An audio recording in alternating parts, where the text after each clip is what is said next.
बच्चों, आज मैं प्रस्तुत कर रही हूँ लेखक संजीव द्वारा रचित कहानी आरोहण। आरोहण लेखक संजीव द्वारा रचित एक यात्रा वृतांत की भांति लिखी कहानी है। इस कहानी में पात्रों के माध्यम से पर्वतीय प्रदेश के जीवन संघर्ष तथा प्राकृतिक परिवेश को उनकी भावनाओं और संवेदनाओं के माध्यम से चित्रित किया गया है। मैदानी और समतल स्थानों की तुलना में पर्वतीय प्रदेशों का जीवन बहुत ही कठिन, जटिल, कष्टप्रद, दुखद और संघर्ष में होता है। इसी संघर्षशील जीवन का सुंदर विवरण इस कहानी में किया गया है। इस कहानी के प्रमुख पात्र हैं भूप सिंह, जो कि रूप सिंह का बड़ा भाई है और महीप का पिता है। रूप सिंह, जो कि भूप सिंह का छोटा भाई है। शैला, महीप की माँ व भूप सिंह की पत्नी है। महीप, भूप सिंह व शैला का बेटा। शेखर, शेखर है रूप सिंह के गॉडफादर का बेटा और रूप सिंह का दोस्त भी है वो। त्रिलोक सिंह, त्रिलोक सिंह गांव का एक बूढ़ा आदमी है। कहानी में रूप सिंह पूरे 11 साल बाद अपने गांव माही लौटा है। वह शेखर कपूर के साथ देवकुंड के बस स्टॉप पर उतरता है। शेखर कपूर उसके गॉडफादर कपूर साहब का बेटा है और वह IAS का ट्रेनी भी है, अतः उसके साथ एक ख़ास मेहमान है। रूप सिंह को अपने गांव लौटते हुए आज एक अजीब किस्म की लाज, अपनत्व एवं झिझक हो रहा है, क्योंकि वह एक लंबे अंतराल के बाद गांव लौटा है। पूरे 11 साल का अंतराल। अभी भी गांव में कोई पक्की सड़क नहीं है। मेहमान को गांव पैदल तो लेकर जा सकता नहीं, इसलिए वह देखता है कि कितना अभी अंतर है उसके गांव में और वह किस तरह से जा सकता है। चाय का गिलास थामते हुए उसने घोड़े वाले के बारे में चाय वाले से पूछा, तो चाय वाला अपनी भाषा में कहता है कि रूप सिंह को वह सामने जो 9-10 साल का लड़का है वह लेकर चला जाएगा, और वो उस लड़के को पुकारता है। उससे कहता है, तू माही जाएगा? लड़का वहाँ से उठकर चुपचाप चला जाता है, मगर थोड़ी ही देर में 2 घोड़ों के साथ वापस आता दिखाई देता है। चाय वाले ने ही उसका मेहनताना भी तय कर दिया है। 2 घोड़ों के 100 रुपये। एक घोड़े पर शेखर और दूसरे पर रूप सिंह सवार हो जाते हैं। दोनों चलते जाते हैं और रास्ते में जो पहाड़ी इलाके के दृश्यों को देखते हुए जाते हैं। रूप सिंह बताता है कि किस तरह से वह 11 साल बाद अब लौट रहा है, और वह बताता है कि यहीं इसी जगह मैंने धकेला था अपने भूप दादा को। शेखर ने इसका कारण पूछा तो रूप सिंह ने बताया, मैं देवकुंड घर से भाग आया था। भूप दादा ने यहाँ आते आते मुझे पकड़ लिया। उनसे छुटकारा पाने के लिए मैंने उन्हें धक्का दे दिया था। वे संभल ना सके और फिसल गए। मेरे हाथ उनके हाथ में था, अतः मैं भी लुढ़कने लगा। एक पेड़ को हमने थाम लिया, एक और भूप दादा तो दूसरी ओर मैं। भूप दादा बाहर से सख्त और अंदर से नरम थे। वे मुझे खींचकर ऊपर ले आए।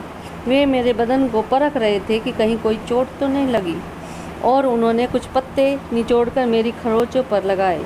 उस दिन उन्होंने जो हाथ छोड़ा फिर नहीं पकड़ा। फिर चढ़ाई का जिक्र छिड़ जाता है। पर्वतारोहण का प्रसंग छिड़ जाने के बाद रूप सिंह और शेखर को अन्य किसी बात की सुध नहीं रहती। यह आरोहण ही दोनों को एक सूत्र में जोड़े हुए है। शेखर ने सैद्धांतिक बातों को याद किया। सबसे पहले तो कोई दरार तलाशने पर रॉक पिटन लगाते हैं। दरार न मिलने पर ड्रिल करके लगाएंगे। रूप सिंह ने मुस्कुराकर पूछा, आगे? शेखर ने बताया, रॉक पिटन, फिर एंकर, फिर आगे आगे डिसेंडर, नो नो नो, रोप लैंडर, रस्सी की सीढ़ी। रूप ने उसे रोक कर बताया कि कोई भी चढ़ाई हो, फर्स्ट वॉच, देन गार्डनिंग, चौरस या समतल बनाना, फिर से देखना कि पत्थर किस जाति का है, इग्नियस है, ग्रेनाइट है, मेटाफोरिफिक है, सैंडस्टोन है या सिलिका है, वरना सपोर्ट नहीं बना पाओगे। बन भी गया तो फ्री रैपलिंग नहीं होगी। शेखर ने रूप की बुद्धि की प्रशंसा की। महीप ने उन्हें टोका, साहब जल्दी करो ना। उन्होंने पर्वतारोहण का अध्याय बंद कर दिया, फिर से अपने घोड़ों पर सवार हो चल पड़े। शेखर ने रूप से पूछा कि क्या उसने कभी प्रेम की भी पढ़ाई की है? उसे कोई मिली होगी जिसे देखकर मन में कुछ हुआ होगा। रूप सिंह ने उत्तर दिया, थी तो, मगर उम्र में मुझसे काफ़ी बड़ी थी। भेड़ चराने के दौरान ही हमारी मुलाकात होती थी। उसका नाम शैला था, बहुत ही सुंदर थी। उसका हुक्म बजाना मुझे अच्छा लगता था। वह खुद तो स्वेटर बुनती रहती और मैं उसकी भेड़ें आंकता रहता और उसके लिए बरून्स के फूल तोड़ कर लाता था। वे उसे बेहद पसंद थे। सेब या आड़ू मिलने पर भी सबसे पहले उसी को देता था। बदले में वह मुझे देवता की बलि में चढ़ा मांस का प्रसाद और मक्की की रोटी देती थी। बाद में मुझे पता चला कि वह स्वेटर भूप दादा के लिए बुना जा रहा था। मैं तो सिर्फ लक्ष्मण था।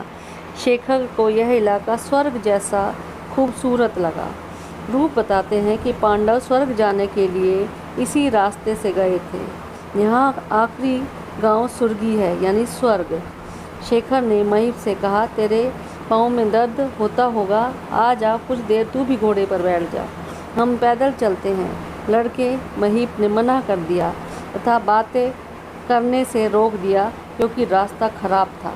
रूप शेखर को बताता कि यह एक संयोग ही था। आपके पापा इधर आकर रास्ता भटक गए और उन्हें मेरी ज़रूरत हुई। यह मुझे मसूरी ले गए। तब से मैं मसूरी का ही होकर रह गया। गांव करीब आता जा रहा था। पुरानी यादें साकार हो रही थी। अपना घर, अपने लोग, बाबा, माँ, भूप दादा और लोग। दो अजनबियों को देखकर गांव के कुछ लोग अपने घरों से बाहर आकर निकलकर बाहर देखने लगे। रूप ने 100 रुपये की जगह 10 की गड्डी से 12 कड़क नोट महीप को थमाते हुए कहा, देखो तुम भी थके हो और तुम्हारे घोड़े भी। ऐसा करो, आज रात यहीं रुक जाओ, सुबह चले जाना। लड़के ने कोई प्रतिक्रिया प्रकट न करके नोटों को गिनने लगा। रूप एक बूढ़े के पास पहुंचा। बूढ़े ने उनसे पूछा, कहाँ जाना है साहब? रूप ने उन्हें बताया, बाबा, यहाँ 11 साल पहले कोई राम सिंह हुआ करते थे। उनके 2 बेटे थे, भूप सिंह और रूप सिंह। वो हिमांग पर्वत के नीचे उनका घर है। बूढ़े ने याद करके कहा, रूप तो बहुत पहले भाग गया था। अब रूप ने रहस्य पर से पर्दा उठाया, मैं ही रूप सिंह हूँ। वह बूढ़ा त्रिलोक सिंह था। रूप ने उनके पैर छुए। एक अन्य आदमी के पूछने पर रूप ने पर्वतारोहण संस्थान के बारे में बताया। सरकार उसे इसी काम के लिए 4000 रुपये महीना वेतन देती है। रूप सिंह के वेतन बताने पर वहाँ के लोग आश्चर्यचकित रह गए कि उसको जो काम वे रोज़ ही करते हैं उसके लिए उसको 4000 रुपये महीना वेतन सरकार देती है। रूप ने घर जाने की बात कही। बूढ़े ने बताया, उसके माँ बाप तो मर चुके हैं। तब रूप ने भूप दादा के बारे में पूछा। एक औरत ने बताया, अरे वो उसकी घरवाली और एक लड़का है। लेकिन वे तो यह कहकर वह चुप हो गई। असल में वह घोड़े वाला लड़का महीप भूप दादा का ही बेटा था। वह अब ढलान में तेज़ी से उतर रहा था। भूप तो किसी से बात भी नहीं करता। शाम होने वाली है, तू इस म्याल या इस पहाड़ पर चढ़ जा। तभी किसी ने कहा कि लो, भूप दादा तो इधर ही आ रहे हैं। धीरे धीरे चलकर वह सामने आया तो कतई असाधारण नहीं लगा। गोरा चिट्टा, चित्तीदार चेहरा, लंबोत्तर चेहरा, स्थिर प्रज्ञ आँखें, देखते ही रूप उनके कदमों पर झुका और बोला, मैं रूप हूँ, तुम्हारा भगोड़ा भाई। भाई ने भाई को देखा। भूप ने पूछा, कब आया? रूप ने शेखर का उनसे परिचय कराया। भूप ने उन्हें घर की ओर ले जाने को कहा और वह घर की ओर चल पड़े। ऊंचे हिमांग की तलहटी में छोटे से भूखंड पर वह गांव बसा था। चढ़ाई शुरू हुई, खड़ी चढ़ाई। फिर रूप और शेखर रुक गए। भूप ने पूछा, बस इतना सा पहाड़ीपन बचा है तुझमें? भूप ने कमर में मफलर बांधकर पहले रूप को चढ़ाया, फिर शेखर को। वे जिस धैर्य, आत्मविश्वास, ताकत और कुशलता से अपने अंगों का उपयोग कर रहे थे, वह हैरत की चीज़ थी। अब तीनों घर पहुंच चुके थे। भूप ने अपनी पत्नी के साथ रूप का परिचय कराया। रूप तेरी भाभी। रूप ने उनके पैर छुए। शेखर को इस बात पर का विश्वास नहीं हुआ कि वह घोड़े वाला लड़का महीप इन्हीं भाभी श्री का लड़का है। कहीं कोई गड़बड़ी है? बाहर वर्षा कहर ढा रही थी। सुबह उठे तो आसमान साफ था। इस पहाड़ पर आने का कारण बताते हुए भूप ने कहा, तेरे जाने के बाद अगले साल यहाँ बहुत बर्फ़ गिरी। मांग पहाड़ धंस गया, माँ बाबा भी दब गए। मैं किसी तरह बच गया। चारों ओर तबाही थी। मुझे बचपन में बाबा की सुनाई कहानी याद आ गई, नन्ही चिड़िया वाली कहानी। उसे गिद्ध ने कहा था, मैं तुझे खा जाऊंगा। चिड़िया डर गई। चिड़िया ने धीरज रखकर पूछा, और अगर मैं तुझसे ऊंचा पहाड़ उड़कर दिखा दूँ तो? गिद्ध उसके बचकाने पर हंसा और उसने पूरी ताकत लगा दी उड़ने में और उड़कर जा बैठी गिद्ध की पीठ पर। अब वह चिड़िया को कोई डर न था। वह हर हाल में उससे ऊंची थी। इस तरह भूप भी मौत की पीठ पर था। थोड़ी बहुत खेती शुरू की। वह शैला को नीचे ले आया। उसके आने से खेती फैल गई। वे पानी की समस्या हल करने के लिए एक झरने को मोड़कर लाने में भी सफल हो गए। रूप ने शैला भाभी के बारे में पूछा। भूप ने बताया कि काम काफ़ी बढ़ गया था और शैला को बच्चा होने वाला था। फिर मैं एक दूसरी औरत भी ले आया। शैला से एक बेटा हुआ महीप। महीप अभी 9 साल का था कि शैला यहीं से नदी में कूद गई। बेटा जो नीचे उतरा तो लाख समझाने पर भी ऊपर नहीं आया। वह अपनी माँ की मौत के लिए मुझे ही गुनहगार समझता है। भूप की दूसरी पत्नी काली चाय ले आई। उनकी बकरी के बच्चे को माही वालों ने देवता की बलि चढ़ा दिया था। इसके कारण भूप दादा माही वाले से बात नहीं करते थे। रूप को लगा कि भूप दादा बहुत अकेले हैं। रूप ने उनसे कहा कि बहुत दुख झेले हैं आपने। दुखों का पहाड़ लेकर चढ़ते रहे आप। अब बस करो। मैं तुम्हारा छोटा भाई तुम्हें अपने साथ लिवा लेने जाना चाहता हूँ। मुझे सरकार की ओर से पक्का क्वार्टर मिला हुआ है। जितनी तनख्वाह मिलती है उसमें आराम से रह लेंगे हम सभी। भूप दादा चुप होकर रह गए। उनके पास 2 बैल भी थे। यद्यपि बैलों को चढ़ा लाना कठिन था, पर वह बछड़े के रूप में उन्हें यहाँ ले आए थे। भूप अपने आप को अकेला अनुभव नहीं करता था। वह माँ बाप शैला की यादों के सहारे जी रहा था। वह बाकी की ज़िंदगी अपनी खुददारी के साथ जीना चाहता था। जिंदा रहने तक वह नीचे नहीं उतरना चाहता था और वह कहता है आखिर में कि मैं नीचे नहीं जाऊंगा, मैं यहीं ही ठीक हूँ।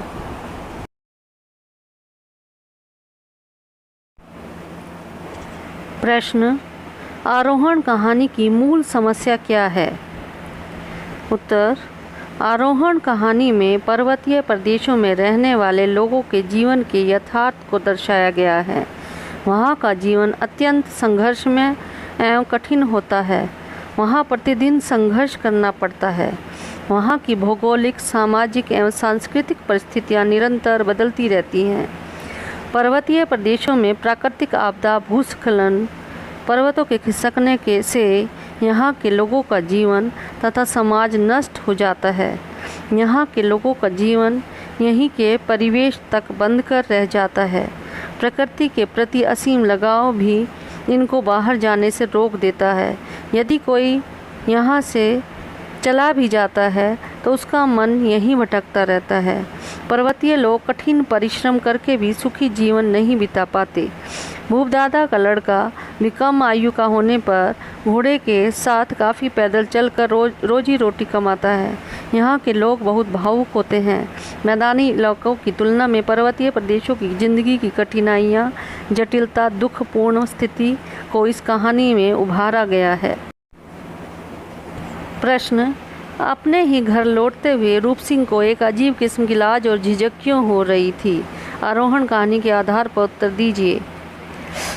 आरोहण कहानी में रूप सिंह को एक अजीब किस्म की लाज और झिझक घर आने पर हो रही है। इसका कारण यह है कि प्राय लोग रोजगार की तलाश में अपना घर छोड़कर बाहर जाते हैं और रोजगार पाकर समय समय पर अपने घर भी लौटते रहते हैं। तब उनके मन में हर्ष और गर्व का भाव होता है। पर रूप सिंह पूरे 11 साल पश्चात लौटा है। वह इस 11 साल में अपने गांव से, अपने भाई से कोई भी वास्ता नहीं रखता है। इसलिए उसको घर लौटते समय एक अजीब किस्म की लाज, अपनत्व और झिझक की भावना उसके ऊपर हावी हो रही थी। प्रश्न: पर्वत की जाति से लेखक का क्या आशय है? इसके विभिन्न प्रकारों के बारे में बताइए। इसका उत्तर है: पत्थर की जाति से लेखक का आशय यह है कि पत्थर किस प्रकार का है, वह मजबूत है या कच्चा है। पत्थर कई प्रकार के होते हैं। उनमें प्रमुख हैं igneous, granite, metamorphic, sandstone, silica. पत्थरों के रूप, रंग और मजबूती के आधार पर ही उनकी जाति का पता चलता है। प्रश्न: बूढ़े त्रिलोक सिंह को पहाड़ पर चढ़ना जैसी नौकरी की बात सुनकर अजीब क्यों लगता है? इसका उत्तर है: बूढ़ा त्रिलोक सिंह एक पहाड़ी व्यक्ति था। वह पहाड़ पर चढ़ता उतरता रहता था। यह उसका तथा अन्य पहाड़ियों की दिनचर्या का एक अंग था। पहाड़ पर चढ़ने की नौकरी की बात सुनकर उसे अजीब लगता है और इस काम के लिए तनख्वाह की बात तो मूर्खतापूर्ण लगती है। प्रश्न: भूपदादा ने शैला और महीप के बारे में क्या बताया? उत्तर: भूपदादा ने बताया कि शैला को बच्चा होने वाला था तथा खेती का काम बहुत बढ़ गया था। अतः वह नीचे से एक दूसरी औरत ले आता है। यह तुम्हारी भाभी वह दूसरी औरत है। शैला ने एक बेटे को जन्म दिया, वह महीप ही है। जब महीप 9 साल का हुआ तो एक दिन शैला सूपिन नदी में कूदकर मर जाती है। उसकी आत्महत्या के लिए महीप भूप सिंह को ही दोषी मान रहा है।